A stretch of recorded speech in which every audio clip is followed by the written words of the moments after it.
Un travail de plus qui nous a été demandé cette année, c'est participation au jury des awards. Le millésime était très bon. 14 dossiers, ce moment est bon, ont été sélectionnés. Et parmi ces 14, on a réussi à primer 4, dont 2 ex aequo en 3e position. Notre dispositif mobile de télémédecine, le DMT Futura NG1, conçu en 2012, a une utilisation bien spécifique, entre autres, de pouvoir répondre à des missions dans des zones en désertification médicale. Être primé, c'est important pour nous, c'est quelque chose qui va nous permettre de franchir encore un pas supplémentaire. Et les contacts que nous pouvons prendre et que nous avons pris depuis ce matin vont nous permettre peut-être certainement de progresser, de faire évoluer notre concept à moyen terme.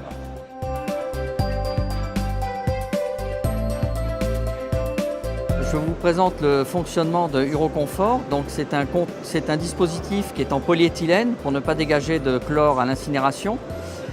C'est un dispositif qui comporte une valve anti-retour, une ouverture, et qui puisse permettre de collecter l'urine de façon relativement simple à travers une valve anti-retour. Cette valve anti-retour est free flow, laisse passer l'urine par gravité sans qu'elle puisse ressortir lorsque la poche puisse être touchée ou renversée.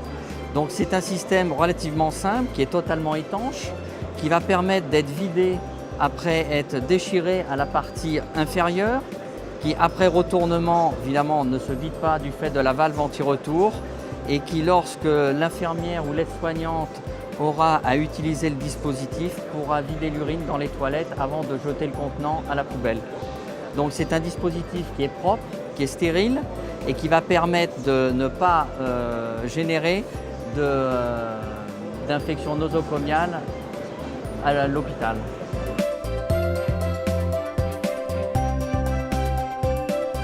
Nous sommes très fiers d'avoir été récompensés en recevant le 2e prix et de pouvoir valoriser ce développement et de pouvoir nous faire connaître encore un peu plus sur le secteur, sur le marché du médical.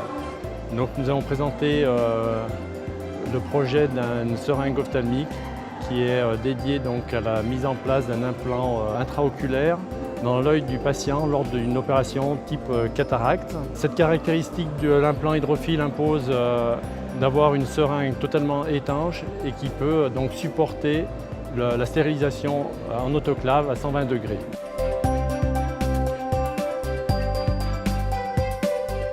Donc nous avons gagné avec STSI et donc le CHU de Besançon le premier prix des Awards Innovation, donc qui a récompensé le projet Screener. On est parti du constat qu'aucun appareil ne permettait de mesurer l'aérobiocontamination au cours d'une intervention chirurgicale. Notre objectif était donc de créer, d'inventer un dispositif qui allait nous permettre de suivre en temps réel la contamination péropératoire, donc au cours de l'intervention chirurgicale, puisque le risque infectieux, effectivement, ne concerne que cette période où le site opératoire est ouvert et donc possiblement contaminable par des bactéries supportées par l'air.